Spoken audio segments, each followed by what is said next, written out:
Good evening, everyone, and welcome to the PDC Racing League and this special one-off event here at the end of what's been a very strange year all round. The PDC Racing League bringing you one more night of entertainment with our one-night winter series here at the end of 2020. 3 races and a grid stacked with talent set to produce lots of entertainment, lots of close racing, hopefully, and with no season-long championship on the line, I think we'll see drivers willing to really give it some to try and claim top honours here for the last time in 2020.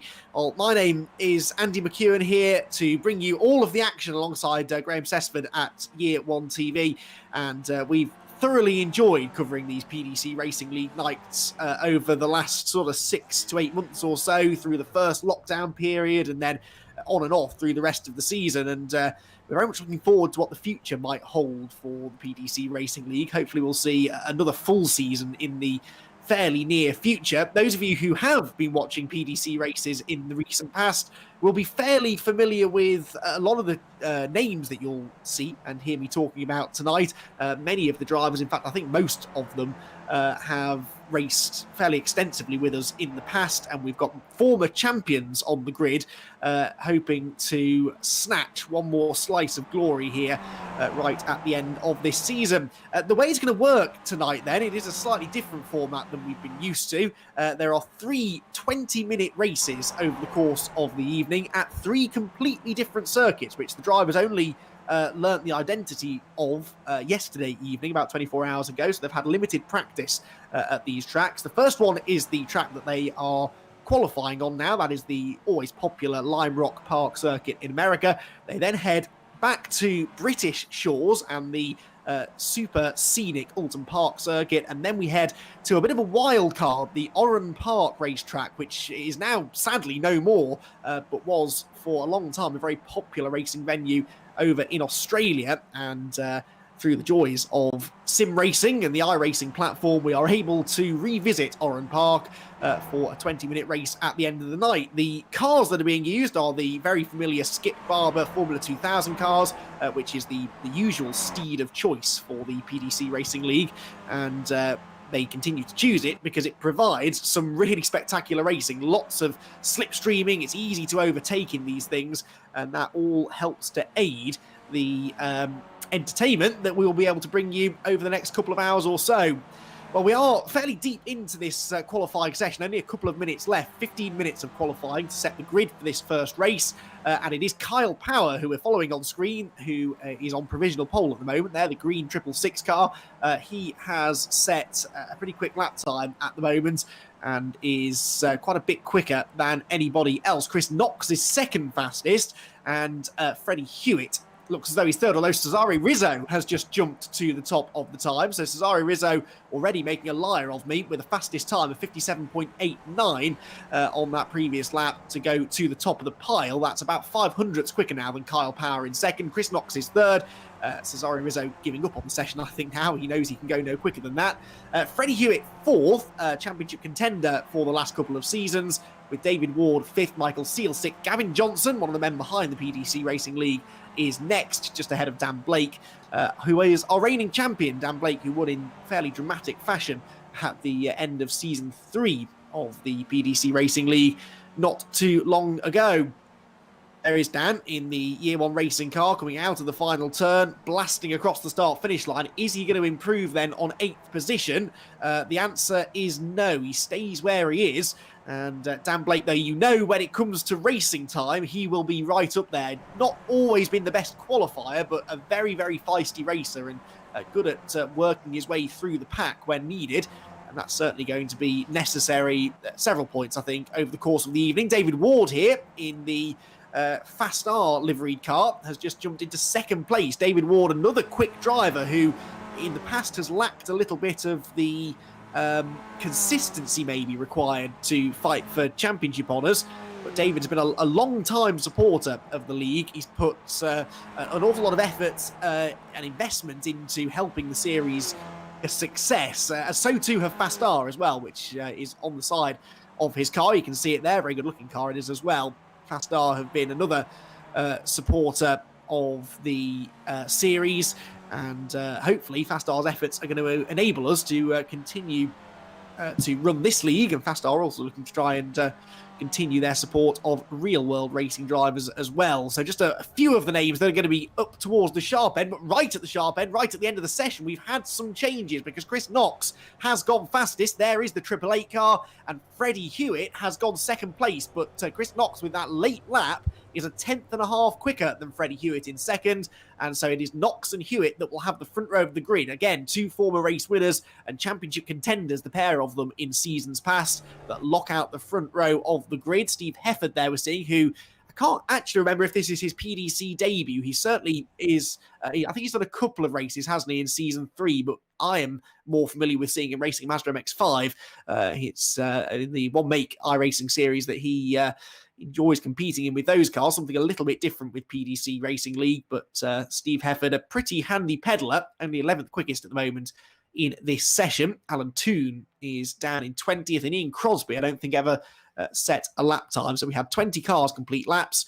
Hopefully 21 of them will take to the start of our first race, which is only a few moments away now. Qualifying complete then, and the grid will start to assemble.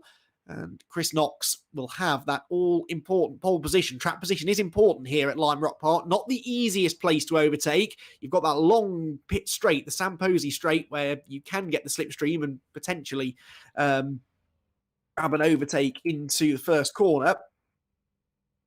Not easy to do. Well, here is the grid then. Let's have a look at how they're going to line up. It's Chris Knox that has the pole position. Freddie Hewitt alongside him on the front row. Cesare Rizzo and David Ward on row number 2.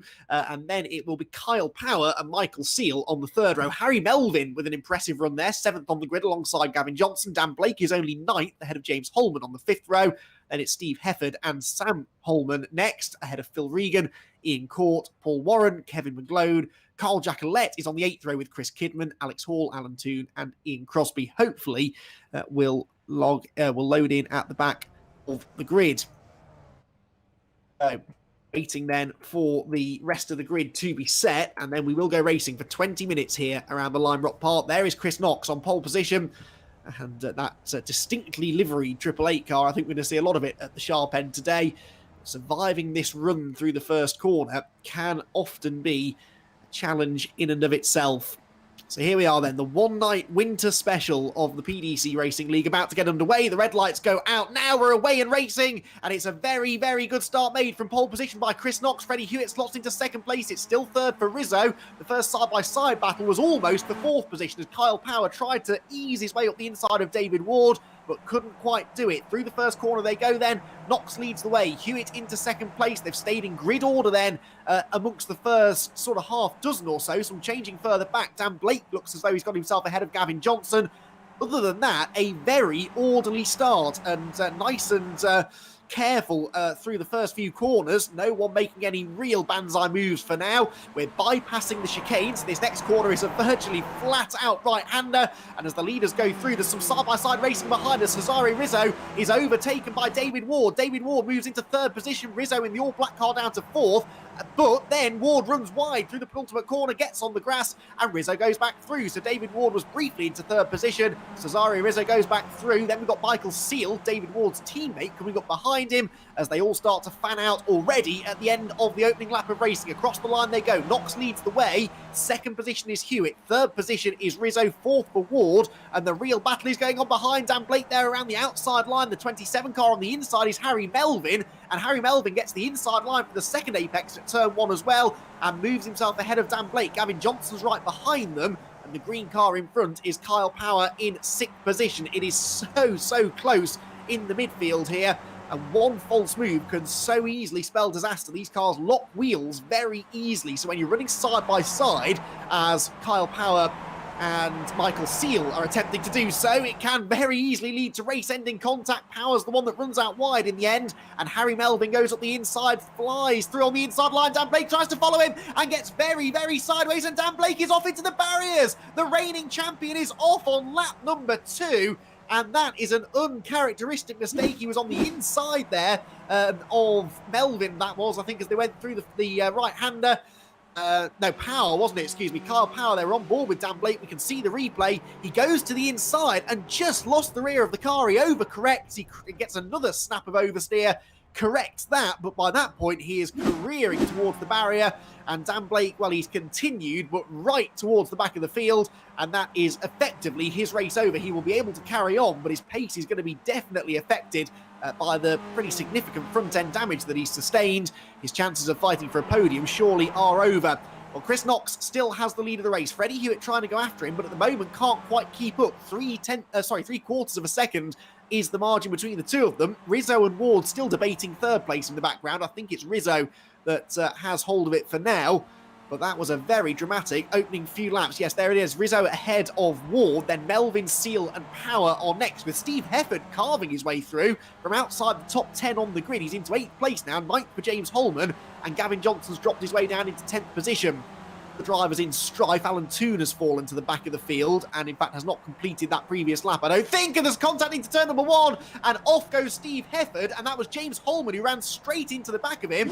Well, Hefford actually has carried on, but Holman I don't think did. Look at that, James Holman. Well, that is a truly iconic livery he's got on that car. It was the livery that used to adorn the Works Ford entry in the World Rally Championship, and well, he was doing a good impersonation there of an entrance on the Rally of Finland, wasn't he? Leaping up into the air. And look, just in front of him, the green car is Kyle Power. So whilst Holman and Hefford were getting intimate, Kyle Power was also having his own moment. And he has therefore dropped down into 10th position. I forgot how dramatic these PDC races could be. And as I kind of suggested might be the case at the start of the night, because this is not a season-long championship, it's just a one-night special, there's a little bit less on the line in some ways. Certainly they don't need to think about points racing. It's all-out attack for the best results possible. And we're definitely seeing that slightly more aggressive driving style coming to the fore. Right, we're on board with Gavin Johnson. Ahead of us is Steve Hefford, who somehow is still in 7th position, despite getting well and truly assaulted by James Holman a lap ago. Thankfully doesn't get the same treatment from Gavin Johnson, who is looking to try and find a better line through the S's here at turns 2 and 3 to maybe attack down the back straight, but he took a slightly tight line there actually into the right-hander.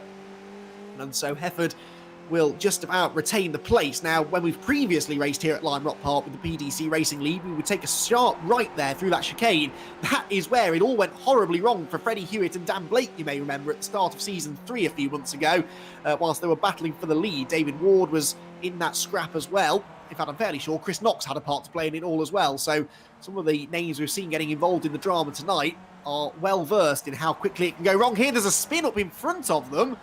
What was that all about? There's a car that just veered to the left, and that is Michael Seal. So Michael Seal, who was running in, what was it, 4th place, I think. Well, on the curve. Yes. Okay, right. That makes more sense. So he gets on the curve. My goodness, he nearly saved that, didn't he? That was nearly a horrendous accident. Then he almost saved it, and he just keeps it out of the barriers. Sorry, it took me a moment to work out how on earth he'd managed that, because at first glance it looked like he just lost it in a straight line. But yeah, he dipped the left-hand side of the car over onto the grass coming out of the final turn. And that set the car fishtailing left, right and everywhere. And having nearly made it into the pit wall, he came so close to saving it, but unfortunately ended up losing control. So, what does that mean then for the order at the front of the field? Well, it means that Knox and Hewitt now have a slightly more comfortable lead, actually, over David Ward, who is 3rd position. Look at the way that Freddie Hewitt has reeled in Chris Knox, though. Remember, a few laps ago, I said this gap was about 3/4 of a second. It is now only 2/10 of a second, and Chris Knox got it all wrong going out of turn number 1 there. And Freddie Hewitt will now be starting to smell blood in the water. He can see that Knox is making some mistakes.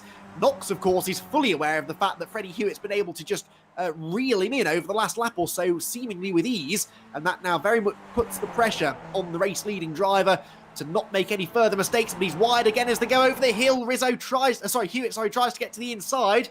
But it's just so hard to run side by side through these corners. And we are not yet halfway through this 20-minute race. So in a way, I think Hewitt can probably afford to sit here a little bit longer.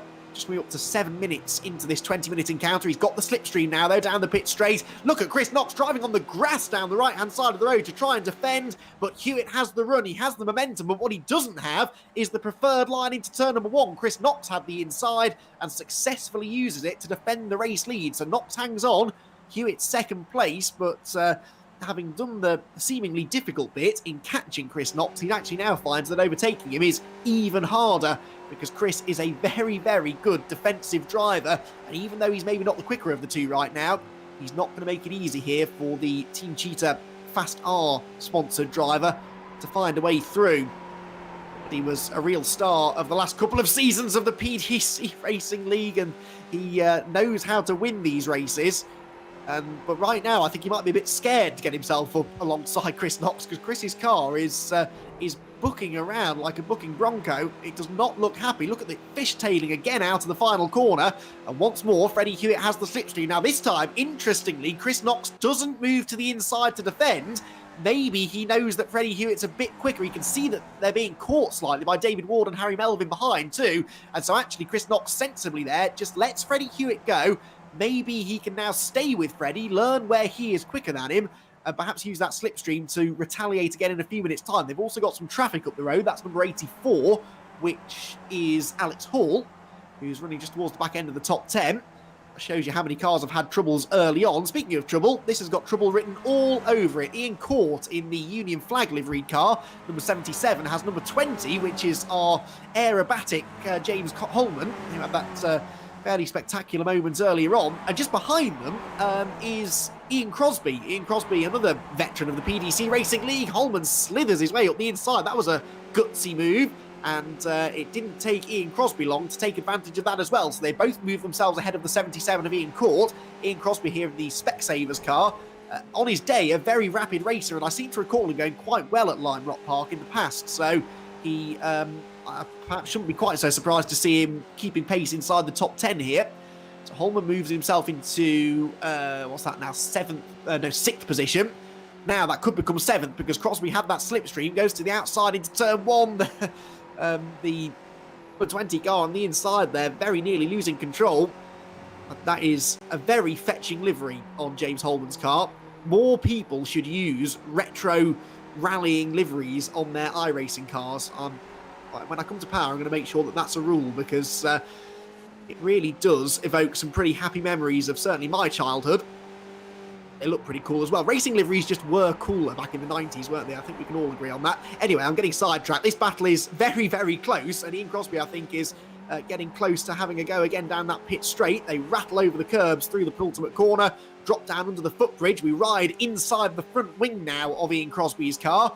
Well, you don't need to go to Specsavers to see the rear end of James Holman's car, because he is right behind him, and Holman's over the curb on the outside, and that made it all the easier for Ian Crosby to carry the speed off the turn and get to that inside line for turn number 1, and Crosby should go through. Now, can Ian Court retaliate here and get back up the inside of Holman as well? The 3 cars circulating pretty much as one.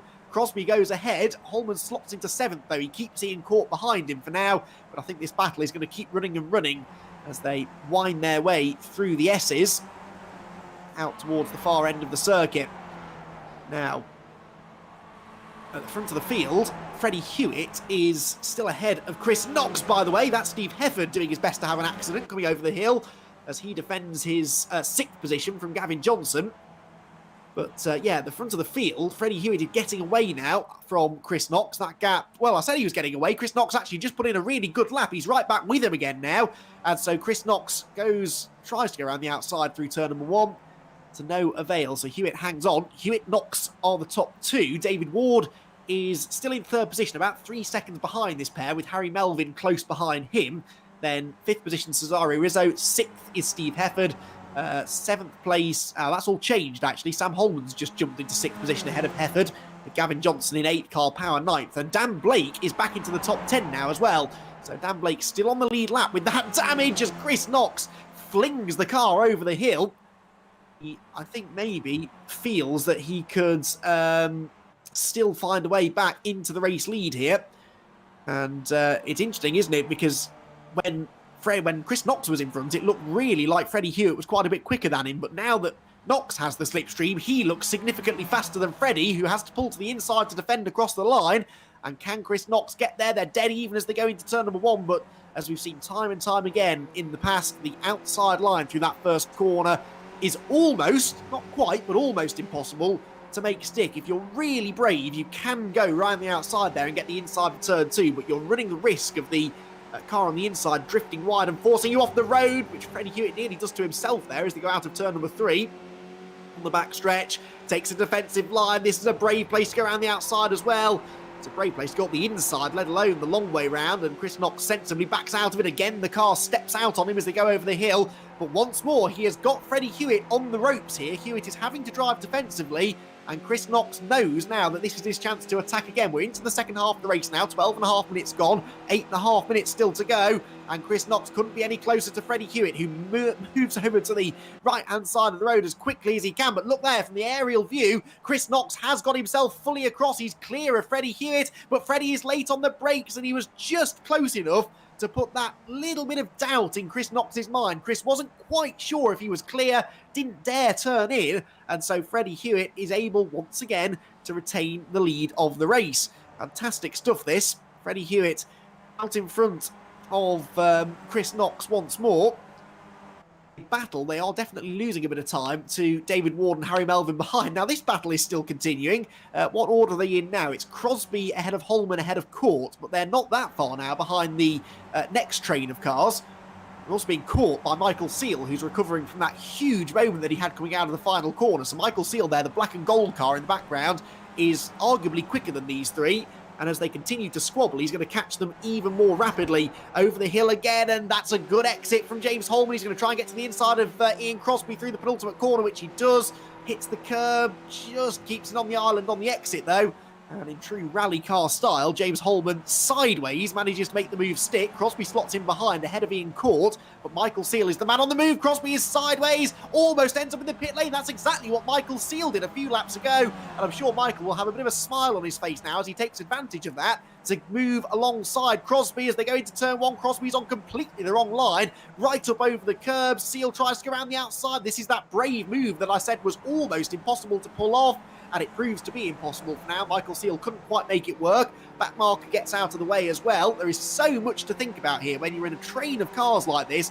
You're watching the car in front, you're watching the car behind. In fact, if you're Michael Seal, you're watching each and every one of the 3 cars in front of you, because if one of them makes a mistake, it'll disrupt the momentum of all 3, and you might be able to take advantage. You're also trying to keep it on the island, try to avoid the slow cars, try to go up the inside here of Ian Crosby into the penultimate corner, which he's done, but he's over the grass on the exit of the corner. Can Crosby come back at him into the final turn? No, he can't. Seal looks like he's taking the line through there. Now he picks up the tow from the 2 cars in front of him. Not far behind is the 64 car, that looks like. So that's a lap down car. 84, that must be Alex Hall. Into turn number 1, Holman and Court side by side. Court on the inside, Holman on the outside. But Michael Seal really wants to get on with this because he will feel that he's quick enough to go and challenge for a top 5 or 6 position. But he needs to dig his way out of this traffic fairly quickly. Goes up the inside of Holman there. That almost ended in tears. But David Ward here is having a real titanic scrap with Harry Melvin for 3rd position. So we rightly cut away to the podium battle. These two have sort of been working together, I feel, so far through this race. They haven't really been swapping this position too much. Oh, but there's a moment there coming out of the final corner for Harry Melvin, who just about saves it. Fantastic car control, and David Ward, I think, let off the throttle as well to make sure that he didn't become a part of something even bigger. But that was a big, big moment there for Harry Melvin, who so nearly found himself pointing the wrong way through the final turn. To get back to the point I was making, which is that these two have been working together up until this point to try and reel in the top 2, but they're about 5 seconds off the race lead now, so I don't think they're going to be able to get there. And David Ward is now perhaps sensing that and deciding that attack is his best course of action now to try and move into 3rd position. Through the penultimate, or the final sequence of corners, I suppose, these 3 quick right-handers, which on the map look very similar, but as you can see from riding on board here, they're very, very different. The first one over that hill, the second one's quite flat, and then the third one, you plunge downhill into it. That means you're carrying more speed into the corner than you realise. There's a little bit of camber on the apex, but then it flattens out again on the exit, and they're in the slipstream once more down the pit straight. That looks like Dan Blake maybe getting out of the way. Certainly one of the Year 1 racing cars going a lap down to the 3rd and 4th place cars. No, it wasn't. It was Carl Jackalette, wasn't it? It was Dan's teammate going 1 lap down to these 2. And there's another back marker in front by the looks of it. So that could well prove to be significant in this scrap. Jacquelet is missing his front wing by the looks of it, so that's why he is significantly off the pace. So it's the third and fourth place cars once again start to get a bit of separation between them. Cesare Rizzo, you can see in the background. We're on board with Michael Seal, who is going up the inside of Ian Court. So Seal has finally broken the seal and got past all three of those cars, but it took him a good few laps to do it. And now he'll try and pull away. But of course, what Ian Court wants to do is stay in his slipstream, stay with the car in front, and perhaps get towed up to the next group of cars, which are only a few seconds further up the road. So Seal then gaining places all the time, but not really a factor for a top five now in this race, because we are into the final quarter of it. But with Chris Knox then, what can he do about Freddie Hewitt? He's running out of time now. As I said, only time for a couple more laps really. 2 minutes left on the clock in this 20-minute race. So Chris Knox really needs to try, if he's got something for Freddie Hewitt, now is the time to show it. But perhaps he's worried that if he does get in front before the last lap, Freddie will simply drive back past him again down the pit straight. So it might be that Chris is just timing this out right. This will be onto the penultimate lap probably this time. Hewitt way wide onto the grass there. That was flirting with disaster. Let's see then, right on board here with Chris Knox. Let's see if he tries anything or whether he's happy to sit behind until the last lap. He's in the slipstream. He lets himself close in. Freddie Hewitt pulls to the right-hand side of the road. And yeah, Chris Knox does go for it then. So he's still trying to find a way past. Just to the outside into turn number one. But that is just not going to work. Keeps on trying this same move. But Freddie has got that one sussed. He can carry the speed through the inside. The best that Knox can hope for is that he forces Freddie Hewitt to carry too much speed through the corner and run wide on the exit. But that is not what's happening so far. Freddie's running right out to the edge of the road, but not off it at that particular part of the circuit anyway. But at other spots, he is making mistakes. So maybe Chris Knox can use that to his advantage. Pulls himself alongside again now into this very quick right-hander. Can he get the better exit over the hill? This is where Knox's car has looked very, very out of shape on a few occasions, but they're both quite equally sideways that time. Through the penultimate corner now, Knox tries to go right around the outside. That's a brilliant bit of driving. Chris Knox might just have done it. Can he turn into the final corner? Yes, he can. Chris Knox gets the lead away with an absolutely superb overtake. But has he timed it right? Because now as they go on to the final lap of the race, Freddie Hewitt is the one with the slipstream down the pit straight. He pulls to the outside line. It is a dead heat at the start-finish line that time with Hewitt just a nose ahead. But Knox on the inside will get to turn number one first. Well defended. But what a move that was for Chris Knox to go right round the outside of Freddie Hewitt through the penultimate corner, where I said earlier on you couldn't really overtake even with the inside line, and Chris Knox well and truly made a liar out of me then. Not just an overtake, but perhaps a race-winning one. Now he needs to make sure that he doesn't make any mistakes now through these final three corners, these three quick right-handers at the end of the lap. Here's the first one, sweeps through it, inch perfect, don't get sideways on the exit. No, that was nicely done. Hewitt's closing in again. There are two more corners to go. This is the one where Freddie Hewitt lost the lead a lap ago. He can't regain it on this, the final lap, though. The time ticks down to 0. The checkered flag is waiting for one of these two drivers, and it could be another one of those super close Lime Rock Park photo finishes. They're side by side to the line. He's not quite going to get there, is he? No, it's going to be Chris Knox by a hair. 8/100ths of a second, all that separate the pair of them. And it is Chris Knox who is victorious in our first race of the night. Fantastic racing from both drivers. And it's Knox that comes out with the race victory. Brilliant, brilliant stuff. David Ward, by the way, has come through in third position with Harry Melvin in fourth. Yep, Cesare Rizzo is fifth. Then Kyle Power, by the looks of it, will come home in sixth position. But what fantastic racing from these two. And it was Chris Knox that took the race win with a really brilliant bit of overtaking around the outside. And Freddie Hewitt had to settle for second place. Cesare Rizzo's decided the race isn't over for him, so we're just going to wave him on by. So, well, what a way to start our night of racing here with this one-night winter special for the PDC Racing League. And Chris Knox is victorious in the first one with Freddie Hewitt. A very, very valiant effort there. This was the final run through the final corner. And, Chris Knox, I thought he'd thrown it away. He ran out onto that grass, but actually carried surprisingly good speed off the corner. And Freddie Hewitt was coming, but he couldn't get there in time. The start-finish line came up just a bit too early, and Freddie had to settle for P2. But solid start to the night for both of them. And Freddie will be kicking himself, I think, there, because that could so easily have gone the other way. If he'd have managed to retain the lead on that previous lap when he was overtaken in the first place, he might just have been able to hang on to the flag. This was the move. Look, Chris Knox, I don't know how he did that, and he didn't even go out onto the grass either. He used a bit of the curb, but that looked remarkably, look at that, absolutely picture perfect, a remarkably composed way of overtaking, actually, what was not an easy place to get it done, but it done he did. He then defended as if his life was on the line for the final lap, and in the background, look, David Ward gets past Harry Melvin somewhere at the end of the race. I'm not entirely sure where. It might have been here going on to the final lap, because Ward got third place by the end. And is this where he gets past Harry Melvin? No, not into turn one. Somewhere along the line, David Ward, according to my timing screen anyway, I picked him at the line, didn't he? It's going to be another one of those photo finishes off the final corner. So this was early on in the final lap, but I actually don't think that David will have made his move. Yeah, here we go. Look, he's still behind him going into the last corner. And Harry Melvin thinks he's got it all made here, but yeah, a little bit wide on the grass. Not as wide as Chris Knox went, in fairness, but Ward just had a much better run, and this is what 1/100th of a second looks like. Absolutely nothing in it there. Fantastic stuff. So we had a virtual dead heat for the race win, and an almost exactly dead heat for third position there between David Ward and Harry Melvin. Great stuff. So Chris Knox then is your first race winner of the night, and he will be looking forward already, I'm sure, to the next race at Alton Park, which is a very different challenge indeed from the high-speed, open, albeit quite hilly vista of the Lime Rock Park circuit. We now head to the very tight and technical Alton Park circuit in Cheshire. Here are the results then. Chris Knox with the win, Freddie Hewitt second, David Ward third. They are your first podium drivers of the night. Harry Melvin is fourth ahead of Cesare Rizzo fifth. Kevin McGlone was up there, according to my timing screen anyway. No, that's not quite right. My timing screen's gone a little bit haywire, because it should then be Gavin Johnson next, I think, shouldn't it, with Sam Holman up there. But top 10 is on your screen anyway, and I'll do my best to rectify my timing issues before the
Apologies, we've got some technical issues with Andy McEwen here. We'll head off to the next race for round 2, and we'll be back with you very shortly.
Welcome back, everyone, to the PDC Racing League One Night Winter Special, where for one night only we are back in racing action for 2020. Just a couple of days, or one day really, before this strangest of years comes to a close. We managed to squeeze in one more night of entertainment, and if you're just joining us, you've missed already some fantastic entertainment from our first of 3 20-minute races tonight, which came from the Lime Rock Park circuit. And saw Chris Knox and Freddie Hewitt go wheel to wheel for the race victory throughout the entire 20-minute race. Chris Knox eventually claiming the win with a really brilliant outside overtake coming on to the final lap. He then held on through the final circuit to snatch the race victory from Freddie Hewitt in second place, and David Ward managed to sneak onto the podium right at the end as well. Now we're heading to what in theory is a very different kind of racetrack here, the Oulton Park circuit in Cheshire, northwest of England. But actually, the format of Oulton Park that we're using is not that dissimilar to the Lime Rock Park circuit that we just came from, because this is a version of Oulton Park that we haven't seen used for several decades and we likely never will see used again. This is the Oulton Park International Circuit without chicanes. So those of you who are familiar with Alton Park will know that there are 2 chicanes that were added back in the 1990s for safety reasons to slow the cars down. One of them being the Britain's chicane up at the top end of the circuit, and then the other side of Hilltop was the Hislop's chicane, formerly known as Knickerbrook. And those 2 chicanes are great for slowing the cars down, great for overtaking, actually, certainly into the Hislop chicane, but they do rather disrupt the rhythm of the circuit. Certainly they bring the average speed down quite considerably, but without the chicanes, this is a real high-speed thrill ride. As we go into the final 5 minutes of this 15-minute qualifying session, we can ride on board here with Chris Knox, our Race 1 winner, and show you what I mean. So we're heading out of Cascades, down the Lakeside Straight, and up towards Island Bend. So this is all pretty familiar. We deviate from the Island circuit to go onto the International circuit here with this very quick left-hander at Island.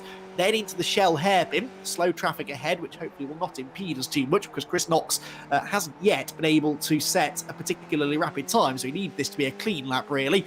Right, this is where things start to change. So we head through this right-hander towards Britain's, but we don't go through Britain's. Look, we bypass it straight up over the hill, the speed starts to build, and then we head down into the Hislops and Knickerbrook area of the circuit, but rather than it being the Hislop chicane, we're straight into Knickerbrook corner, which is a really daunting and quite frankly dangerous corner, hence why the chicane was brought in all those years ago. Back in 1992 it will have been that chicane was built, and then up the hill towards Druids and past the water tower into the double apex right-hander at Druids we go, and then around to the final turn at Lodge Corner, and Chris Knox then showing us firsthand just how quick this particular layout of Alton Park is, and it's going to be one that I think provides some interesting racing. Even as an Alton Park regular myself, it being my local racetrack, I've never seen this version of the track used in my lifetime. So this should be a fascinating 20 minutes of racing once we get going. So Chris Knox then goes to the top of the times with the fastest lap of the session so far, 1 minute 43.83. That's just over a tenth of a second quicker than James Holman, who is second, and Dan Blake is third. There is James Holman, who arguably would have finished inside the top 5 at Lime Rock Park had it not been for that contact that he had going into the first corner, which sent him skywards. Did quite a lot of damage to the car, no doubt, but he did rally back in the end to a half-decent finish by the end of the race. But James Holman looking to try and start from the front of the grid here and increase his chances of maybe fighting for a race victory. Holman, in the end, coming home towards the back end of the top 10 in race 1. Then we've got in third place Dan Blake, who of course didn't make it to the end of lap 2 before his race went awry. There is Dan going down into Cascades, just driving around the outside actually of the 8th place car Harry Melvin, who was up inside the top 5 in race 1 of the night. Dan Blake went off at Lime Rock Park with really a bit of an unforced error, actually. He was on the inside of Kyle Power, trying to make an overtake from deep in the field after a not brilliant qualifying session. And got a snap of oversteer, perhaps on cold tyres, and off it went into the tyre barrier. But the reigning PDC Racing League champion is back on form again here with the third fastest time of the session. Only 1/100th of a second slower than James Holman, actually, so he could well move on to the front row of the grid if he keeps pushing on this lap. Freddie Hewitt is 4th. Gavin Johnson was 5th. It's now David Ward into 5th position. So the 2 Fast Star drivers together. Gavin Johnson down to 6th. Michael Seal 7th. Harry Melvin is 8th. Carl Jackalette is 9th. Except he's now 10th because Ian Court has just jumped in 7th place and knocked those drivers a little bit further down the order. So into the final 30 seconds or so of qualifying now as well. So this is where the fastest times are likely to come, and Michael Seal has just put in a really good lap time. We're watching Ian Cork going through Cascades, but Michael Seal has just gone to provisional pole with a 1:43.79. There he is, and he's working with Chris Knox, who also improved on that previous lap. So these are the top 2 drivers in the session in grid order as well. It's the black and yellow car of Michael Seal that's quickest, and Chris Knox with an improvement in time there, just 4/100ths of a second slower than him, and they both snuck through before the checkered flag came out, so they both got time to do another lap here, which might well be enough to go even quicker again. Except they do need to improve now because they've both been beaten by Freddie Hewitt. So Michael Seal's teammate has just gone to pole now with 1:43.7, 9/100ths of a second quicker than Michael has gone. Knox in 3rd, Holman 4th, so Dan Blake has it all to do in 5th position at the moment too. Gavin Johnson is 6th, and in the pit lane, there is Freddie Hewitt there. So Freddie Hewitt with a 1:43.7, fastest in the session so far, but there are other drivers still on laps that could beat him. Dan Blake there has finished his session, so he will be no better than 5th on the grid. And in fact, I think it's only it's only Seal and Knox, in fact, really, that are still on flying laps as far as those that are already at the front of the field. But here's someone that arguably should be at the front, Cesare Rizzo, who hasn't yet set a lap time. It might be that he's had some lap times disallowed for track limits. This one looks clean, though, coming out of Lodge, over Deer Leap, across the start-finish line, the checkered flag being waved vigorously there, and Cesare Rizzo was 18th, goes 9th, so that's a bit more of an improvement, but Cesare, who was 5th in race 1 at Lime Rock Park, is going to have some work to do to repeat that kind of performance in this one. Right, what are Michael Seal and Chris Knox getting up to then? They must be coming towards the end of their final laps now. There they are, right on cue, out of Lodge Corner. Michael Seal has backed off, in fact. Where's Chris Knox? Has he come through? No, he's bailed as well, so neither of them can improve. That means that it will be Freddie Hewitt on pole position. That was Steve Hefford locking up, going into the last corner, and he will be the last person to see the checkered flag. So we'll just let him come through, and then eventually we will be able to run you through the grid. But it looks as though it is Hewitt that will have the pole position here at Alton Park, from Michael Seal in second and Chris Knox in third position. So Freddie Hewitt and Michael Seal in the Fast R liveried cars, doing pretty well, representing Fast R reasonably well as well at the moment. As I said earlier on, Fast R have been real supporters of the PDC Racing League in recent times, and Fast R, we're very grateful to have them on board here with the PDC Racing League. And their drivers going pretty well at the moment. They just missed out on the race victory at Lime Rock, but with 2 drivers up there at the sharp end again here in this one, it may well be that we see one of those Fast R liveried cars on the top step of the podium in about 20 minutes' time. Because the second race of the night is not that far away now. The session is officially over. Everyone was already back in the pit lane anyway, so let's take a look at how they line up. It is going to be Freddie Hewitt then that has that pole position by 9/100ths of a second in the end over Michael Seal in second position. Chris Knox is third, and James Holman will share the second row with him. Dan Blake and Gavin Johnson share row 3. Hopefully Dan Blake can survive the opening few laps this time. Carl Jacquelet and David Ward are on the 4th row together ahead of Cesare Rizzo and Ian Court. Rizzo should move forward, so actually should Court really from 10th position. Steve Hefford and Harry Melvin are on row 6 ahead of Sam Holman and Ian Crosby. Kevin McGlone and Phil Reagan on the next row. Row 9 is where we find Alex Hall and Chris Kidman, with Kyle Power and Alan Toon at the back of the grid. So 20 minutes of racing. 2 near identically liveried cars on the front row as well, which is a commentator's worst nightmare. But with the grey helmet on the right is Freddie Hewitt, with the grey and yellow on the left is Michael Seal. Pole position on the outside line here at Alton Park, because that is, well, in theory, the grippier side of the road. It gives you a better angle into turn 1 as well. James Holman there with a good qualifying effort in 4th position too. Right then, here we go. Race number 2 of the Winter Special about to get underway here at Alton Park, as the red lights are about to go on. Revs start to rise. Who gets into Old Hall Corner first? The lights are out. Away they go. Good start made there from the outside of row 1 by Freddie Hewitt. He will hold the advantage down to Old Hall Corner. Chris Knox is away well too. He's trying to draw alongside Michael Seal into the first turn, but he can't do it. Yes, he can actually. Goes around the outside again. And Chris Knox, just as he did to Freddie Hewitt at the end of the previous race, he does to Michael Seal at the start of this one to move into second place. And Holman's gone through with him as well. So it's Hewitt that leads the way. Knox in second. Holman is third. And Michael Seal is down to 4th position. Dan Blake there in 5th. Gavin Johnson 6th. Then Cesare Rizzo and Carl Jacquelet side by side for 7th as they head down the lakeside straight for the first time. Up the inside goes Michael Seal to try and take this 3rd place away from James Holman as the leaders do battle. Look, Chris Knox has got the lead away. A demon start this for Chris Knox. He's gone from 3rd on the grid to lead as they go through Island Bend, and off in the background goes Carl Jacquelet. I think Dan Blake was a bit wide. Yes, Dan Blake's off as well. Oh, both of the Gear 1 cars are off the road. What are you doing, boys? Get back on the island, head off after the leaders again. Thankfully, no damage done to Dan Blake's car. I'm not sure about Carl Jacquelet, whether he was so lucky. The leaders, though, are side by side over hilltop. Chris Knox on the right. On the left is Freddie Hewitt, and Hewitt's gone back through as they head into Knickerbrook. Now, you really do not want to be going side by side through here, so they sensibly got single file before they hit the brakes into the right-hander, and then pick up the speed again over Clay Hill, underneath the pedestrian bridge towards Druids for the first time. And Freddie Hewitt and Chris Knox then resume their battle from race number 1, but this time they've got company. In the previous race at Lime Rock, they both were able to kind of clear the rest of the pack pretty quickly. Here, though, James Holman and Michael Seal are going with them, and Michael Seal is trying to get back into third place here. He's got the inside line for Lodge Corner, and he locks up and goes into James Holman, and they're both off the road. Well, Holman's through the gravel, Seal gathers it together, but they're both losing places, hand over fist. Gavin Johnson's moved into third place, Cesare Rizzo has come through in fourth position, and Steve Hefford there was diving for the pit lane. I'm not sure what's gone wrong for him, but definitely we saw what went wrong there for Michael Seal and James Holman as they went into Lodge Corner. On the inside went Michael Seal. He just overcooked it, locked up the brakes, and skittered into the side, unfortunately, of the luckless James Holman, who was really looking like he could have challenged for a good result in this one. Well, there we go. Michael Seal and James Holman in strife. Here we go, look towards Lodge Corner. And, well, the move was on, but he just, fortunately, overcooked it. So Seal has rejoined in 7th place with Holman, ironically, right behind him in 8th position, but I'm sure they'll both have a bit of damage from that. Let's have a look at Seal's car. It would be the left-hand side of the car that would be...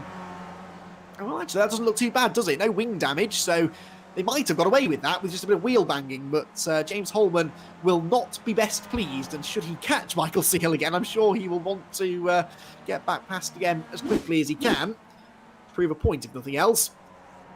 So, drama then in the early stages. James Holman here and Michael Seal making contact. And as Holman heads out of Knickerbrook Corner, Gavin Johnson's off the road. Oh, and so was Cesare Rizzo. And those two were battling for third position. So something might have gone wrong there going through Knickerbrook. We'll try and find out for you. David Ward, that is, moved to third place. Harry Melvin fourth. This is what happened. Rizzo went through. Oh, and then lost it. And, well, Johnson was going off anyway. So something did happen, but it wasn't really between them. They were both just having their own accident. I think both trying to go a little bit quicker than the other through Knickerbrook Corner. Right, Rizzo's rejoined with Michael Seal at the inside. That's a brave place to be, because Seal, on the previous attempt to make that move stick, ended up locking up and clattering into the car on his outside. The leader's heading to Old Hall Corner, jockeying for position, and it's Knox that has the lead, with Freddie Hewitt in second place. They've swapped around again on that previous lap, but they're almost working together here, it seems, to get away from the rest of the pack. I said earlier on that they weren't managing to build such a gap this time around, but because of everyone else driving into each other, they have actually now got a 3.5 second cushion over David Ward in third. Harry Melvin is fourth. Michael Seal was fifth, but now it's James Holman back ahead of him. So Holman has got himself back up, through, and in fact, it looks as though Gavin Johnson was coming past as well. So Michael Seal going backwards again now. Maybe his damage is a little bit worse than it looked. On board with David Ward. In front of us, Harry Melvin. This is fourth place David Ward and third place Harry Melvin. As they round the shell hairpin again and now start to pick up speed. They will not hit the brakes again now until Knickerbrook Corner in another 15 seconds or so. David Ward takes that wide line, ducks into the slipstream now as they go over the hill. That first chicane, the Britain's chicane, was actually put in place because a car took off going over that hill before the chicane was there, such was the speed that the cars were able to carry. You don't want to go around the outside into Knickerbrook, David, but what you can do is go wide on the way in and tight on the way out. But Harry Melvin had a big moment over the curbs. He almost spun back into the path of David Ward, who just had to lift off the throttle. It's not enough to hurt his momentum, though. And David Ward is going to go into third place, and James Holman on this brilliant recovery drive follows him through into fourth position and immediately looks as though he might attack for third. Out of Druids they go. He goes to the outside line. They're side by side for third position. Gavin Johnson was on the grass in the background. They hit the brakes at pretty much the same time. On the inside is David Ward. On the outside, James Holman. That's the dirty side of the road, though. They both delay each other, and so Harry Melvin says, "Thank you very much. I'll have my fourth place back." So he's back into fourth position. Or will he be able to actually consolidate that fourth into turn number one? Looks like he will.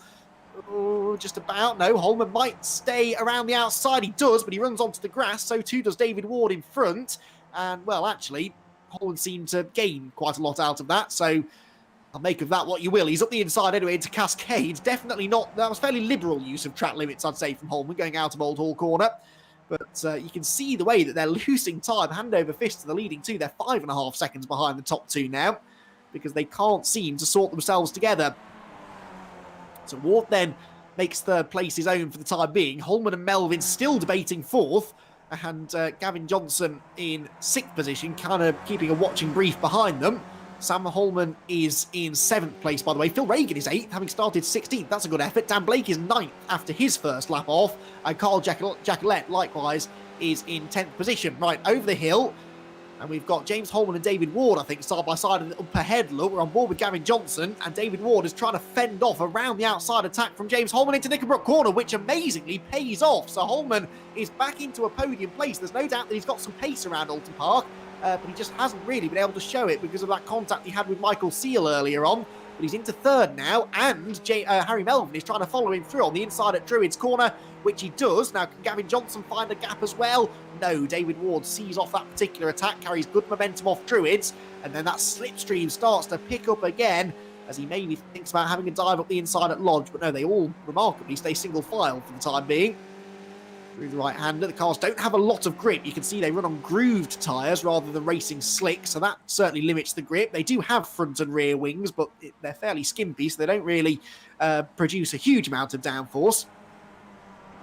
And so the cars really slide around, especially through the high-speed corners. That is part of what makes them so spectacular to drive and indeed to watch.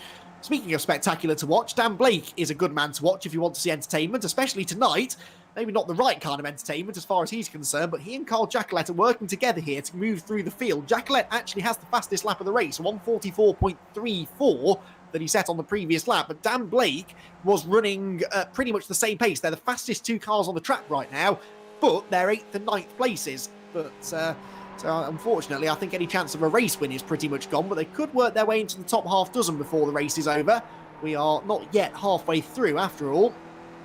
On board with Blake, looking back at his teammate Jacquelet. I never quite got to the bottom of how they ended up going off at the start. I think Blake just ran out of road going into Ireland. Jacquelet ran out of road going into Ireland, but how Dan Blake managed to go off the road as well, I'm not entirely sure. But either way, they'll be kicking themselves and wanting to try and regain those lost places as quickly as possible. Their next target, you can just see up the road, look, is Sam Holman, who's got no one to slipstream with, so he's losing quite a bit of time to them. We're on board now, we were briefly, with the Fast Star liveried car.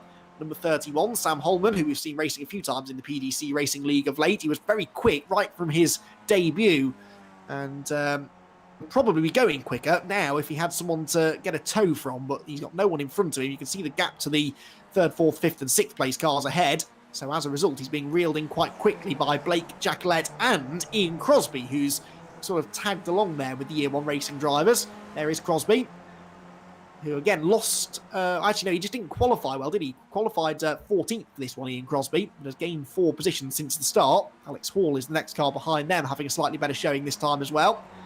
So despite the reasonably chaotic start to the race, not that many drivers had any damage, really. Steve Hefford dived for the pits. I don't know why, but since rejoining, he's in 17th place. And not far behind Michael Seal, who's clearly got damage because he's dropped all the way down into 16th. So that contact that he had earlier on with James Holman, I think, coming back to haunt him now. So Dan Blake closes in on the 31 car. We join the leaders once again. Freddie Hewitt has now stolen that fastest lap away from Dan Blake, and he's the first driver into the 1:43s. Only just, it's 1:43.99, but he is into the 43s. It was 1/100th of a second quicker than Chris Knox, who did a 44 flat, and he's now trying to go flat out around the outside at Knickerbrook to get the lead back. Now, that looked like a fairly deliberate move, that, from Freddie Hewitt. Oh, mind you, that wasn't deliberate. At least I hope it wasn't. Chris Knox way wide over the grass coming out of Knickerbrook. But it did look as though Freddie Hewitt lifted to let him go. On board with Knox, yeah, definitely. Hewitt didn't want them to waste time running side by side through Knickerbrook or risk having an accident, which Chris Knox proceeded to nearly have anyway. But they did luckily manage to gather it back together, with Chris Knox still the race leader for now. But now Hewitt's back up the inside. And again, Knox doesn't really make it too difficult. So they're working together here. As well they might, because Harry Melvin in 3rd position is catching them. And he's catching them quite quickly, actually. He did a 1:43.72 on the previous lap, so I'd missed that, actually. He was another driver that was in the 43s. There is Harry Melvin. He's got James Holman behind him, and look at the way they've gapped David Ward and Gavin Johnson. Certainly Gavin Johnson's dropped back. He's 2.6 seconds behind these three now. But Melvin, well, let's see, on the previous lap did a 1:44.2, which was 7/10 quicker than the leader, and it was almost a full second quicker than Chris Knox in 2nd place. So as the leaders debate the lead, and even if they are orchestrated overtakes, they are swapping the lead quite frequently, it seems to be holding them up, and the gap is now under 5 seconds. So, in fact, it's down to almost 4.5 seconds, with still about just under half the race to go. So this ain't over yet. I wonder if Harry Melvin and James Holman could catch the race leaders. You'd have to imagine at some point Hewitt and Knox are going to really start debating the race lead, at which point they're going to start holding each other up even more. That might be everyone else's opportunity to close in again. Right, further down the order, we're watching Ian Crosby, who's actually being overtaken now by Alex Hall. In fact, Ian Crosby's been overtaken by two drivers, Sam Holman and... no, I'm talking rubbish, not for the first time. Holman, of course, was already ahead of them, but Alex Hall has been able to get ahead of Crosby, who seems to have more damage to the front of his car now than he did last time we saw him. So I think maybe Crosby's had some contact with someone or something. Hall is now trying to size up Holman. That damage on the back of Holman's car is new, isn't it? So I wonder whether maybe... Well, there's front-end damage on Crosby's car and there's rear-end damage on Holman's car. And the two of them were about to meet, weren't they, last time we saw them? So I'm no detective, but I reckon even I might be able to guess what happened there. Either way, it's slowing them both down. Look, and Alex Hall is now significantly quicker than them. So Hall is going to try and make this move, if he can, into Lodge Corner. Looks to the inside. He does more than look, in fact. It's a real lunge, and he gets to the apex first. Drifts out wide, though, and Crosby tries to take advantage of the pair of them holding each other up. He ends up on the grass, and that killed his momentum off the corner. Now, did Hall make the move stick? Yes, he did. So Alex Hall moves into 9th. Sam Holman down to 10th, although fighting back again at Old Hawk Corner, and he might go back ahead again, side by side through the turn. Oh, Ian Crosby's loving this, and so, look, is Kyle Power. Now, Kyle Power started right at the back of the field. He never set a lap time in qualifying, but Kyle had top 5 pace at Lime Rock Park, and although he's not quite as rapid here at Oulton, he is gradually closing in on these three as they continue to delay each other. So what was already the 9th, 10th and 11th place battle is now 9th, 10th, 11th and 12th, with Ian Court actually less than a second behind as well. So it could be 5 cars before too much longer.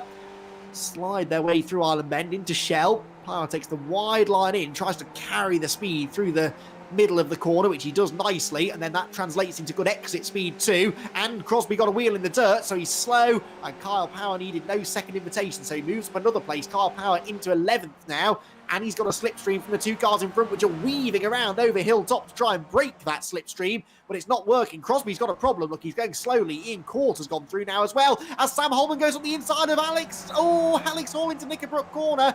That was a brave move. It worked, but he did rather kill his exit speed. So back alongside goes Alex Hall again, and we've got Ian Court getting alongside Kyle Power now. This is getting too busy for words. Into Druid's Corner. Hall goes ahead of Holman, and Power goes ahead of Court. So, or stays ahead of Court, I should say. But that was into Druids. It'll all change again now into Lodge Corner, won't it? Because look at the way that Holman is moving to the outside of Alex Hall again. This was guaranteed to confuse me. You've got Holman and Hall. You've got Ian Court and Ian Crosby. And Kyle Power, who I keep wanting to call Will Power, who is a very different person indeed. But Kyle Power is showing some willpower here as he tries to dig his way from this slightly lowly grid position. Over the grass goes Alex Hall. Jonathan Palmer will be pleased. Lots of abusing of track limits going out of the first corner. Thankfully, this being iRacing, it's virtual grass, which is altogether a lot cheaper to maintain. But this version of Oulton Park, I tell you what, it's producing some really brilliant racing. This slipstream is so powerful with these cars, and because the average speed is so high, pretty much every straight is an opportunity to get that draft and try and make an overtake. Into the braking zone at Shell again. Oh, much more entry speed there for Sam Holman, but I'm not sure that worked on the exit. No, he's slow on the exit, so Kyle Power will try to once again capitalise on that. As he pulls to the outside line, they whiz past the Britain chicane. He's got the slipstream look from Alex Hall. Hall is... Oh, there's contact over the hill. Oh, no, and off goes Kyle Power. Kyle Power spectacularly into the barriers. Well, I thought that might go wrong. That is a dangerous place to run side by side. And Kyle Power finds out just how dangerous it can be. A lot of damage done to the back of that car. They made contact twice. There's a bit of contact just as they crest the hill, just there, which pops Holman into the air, and then as he lands, he collects the right rear corner of Kyle Power again. On board with Power, look, you'll see the first bit of contact puts Holman airborne, just there, and there, Kyle Power gets launched skywards and bang into the barriers. Big, big crash that, and a lot of damage done to the, well, the front and rear of the car, really. Kyle will absolutely be out of the running now. Right, back to third place. Now, remember I said these three were catching the leaders? Well, they're not anymore, and this is possibly why, because they're running side by side as they dice for third, fourth, and fifth positions. The leaders look a side by side in the distance, but that's kind of par for the course at the moment. We are, though, moving into the business end of this race now, into the final 5 minutes, so it's going to be getting a little bit more serious between Freddie Hewitt and Chris Knox. It's Hewitt that leads at the moment, Knox second, then this the fight for third. James Holman now into third position ahead of Harry Melvin. And David Ward, sort of keeping a watching brief, really, in fourth position at the moment. They run down now, or up, I should say, over Hilltop. Towards the Knickerbrook complex once more. So we've got just over 3 minutes of racing still to go. And so Melvin dicing back across in front there of James Holman. Just to get the position back once again. Right, over the hill again towards Druid's Corner. More with James Holman. Would be a shame in a way not to see Holman on the podium here, but then Melvin equally has held this third place all race long.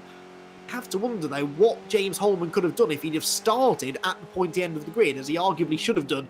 He's got what I think is about the third fastest lap time of the race, slower only than Chris Knox and Freddie Hewitt. Oh, and David Warren as well has gone fractionally quicker, but only a few hundredths. So they're kind of the 4 quickest drivers, and Harry Melvin hasn't really had to set lap record pace. He's just been holding his own in third place. But now as we move into the final few laps, he's going to have to start sticking his elbows out, I think. So too is Chris Knox to keep Freddie Hewitt at bay.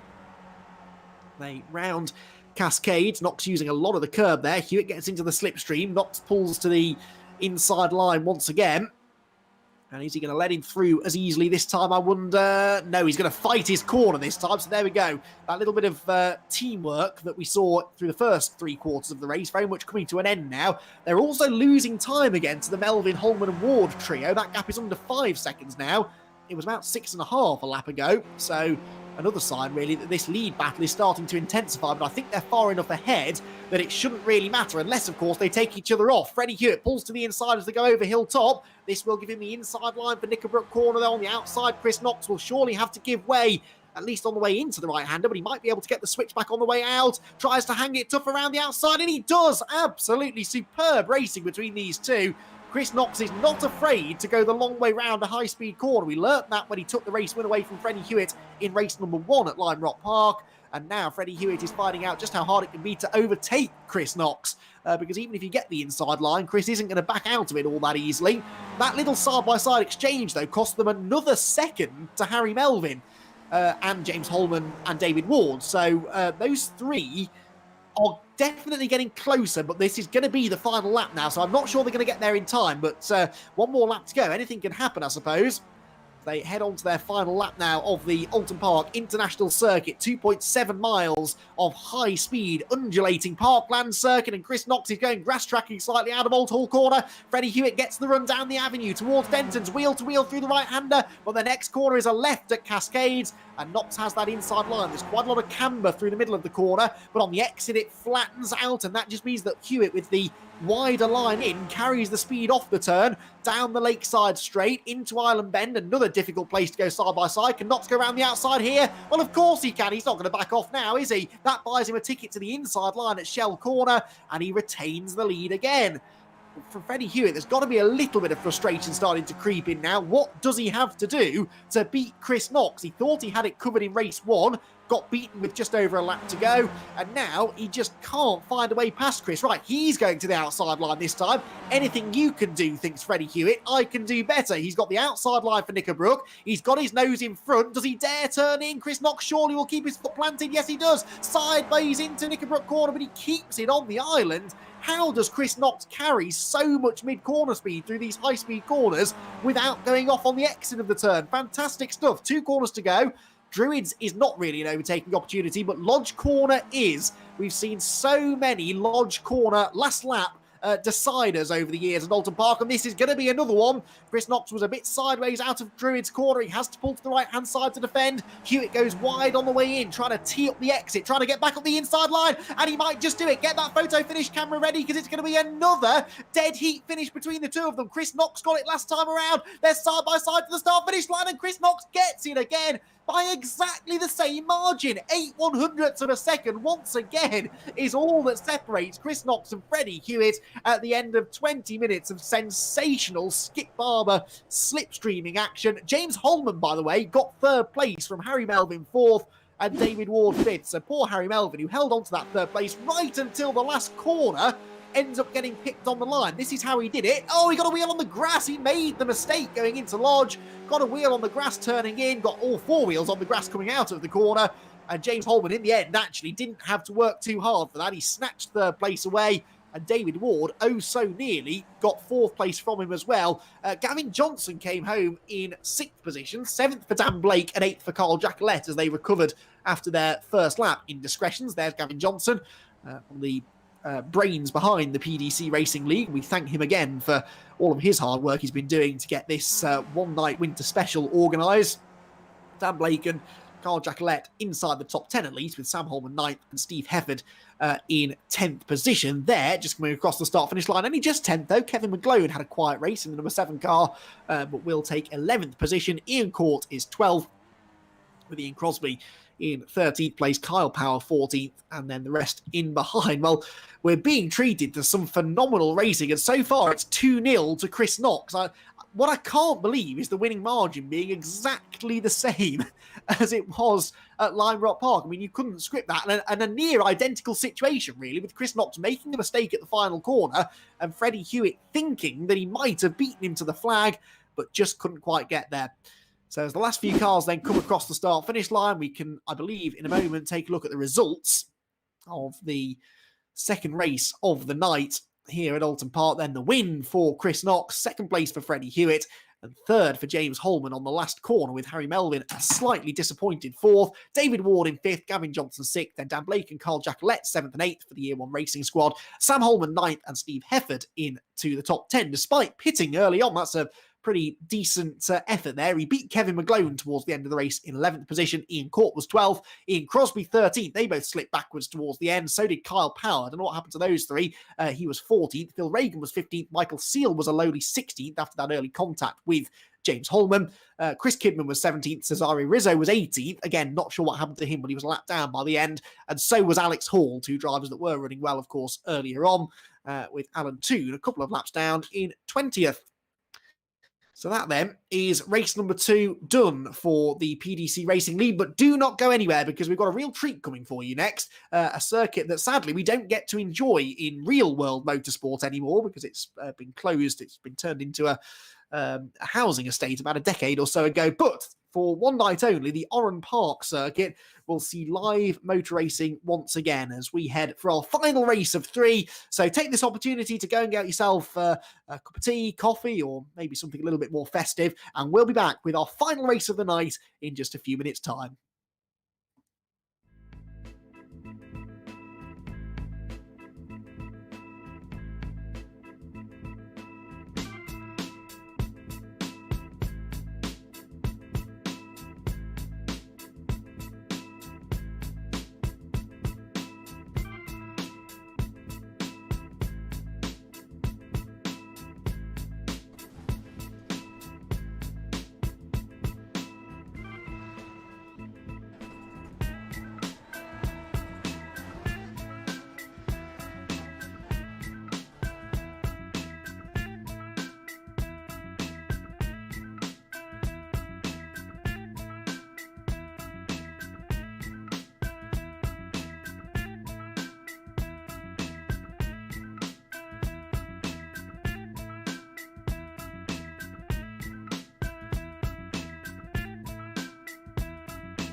Welcome back, everyone, to the final part of our one-night winter special for the PDC Racing League. And we have a real treat for you here. The Oran Park Raceway is the third and final venue. And this should be an intriguing race because it's a track that not many of the drivers, I would imagine, have a huge amount of experience at. It's not a track really that gets used by real racing drivers for testing experience on iRacing because the track doesn't exist anymore. Sadly, it's also not a track that we get to witness real world racing at anymore. Right now, if you were to travel to this particular part of Australia, you will be greeted not by the tight and technical confines of the once famous race circuit, but instead by a rather pleasant but sadly far less exciting housing estate, which is what the land is now used for. There are still some hints to the original purpose of the Oran Park site. The street names, for example, are named after famous racing drivers, Australian racing drivers, of course, predominantly for V8 supercar racers, of course, because that is the championship that was most commonly here at Oran Park. And it's an intriguing circuit, tight, technical, quite difficult to overtake at, but not impossible. And it should be a fantastic setting for our third and final race of the night. Qualifying is once again underway. In fact, it's well underway. We're into the final couple of minutes now. It's Freddie Hewitt and Chris Knox, you'll be surprised to hear, who have set the top two times at the moment. Hewitt on pole by just over a quarter of a second, Knox in second. James Holman third, and Dan Blake, who we were just on board with there, in fourth position. On board here with Freddie Hewitt. Then we're coming towards the end of a lap. He's going on to what will be his final lap, no, penultimate lap probably of the session. Hammers the curb there, coming out of the final corner and heads across the start-finish straight. Right then, down into turn number one. This is the best overtaking opportunity on the circuit, and you can see why, because it's actually a very, very long main straight. It's probably the longest straight that we've had used tonight. You brake on the turn there through turn one into turn number two, which tightens quite significantly, and then you head under the bridge. Keep note of that because that will come in handy later on. Then you head into turn number three, which is the first of these slightly tricky right-handers, all very flat, no real camber to help you through the corner. Opens out on the exit, up to the curb, then into turn number four, which is a little bit quicker there, but there's a big bump on the apex just as you turn in, then flat out through turn five. And then remember that bridge? Well, we go back over it again into the very quick turn number six.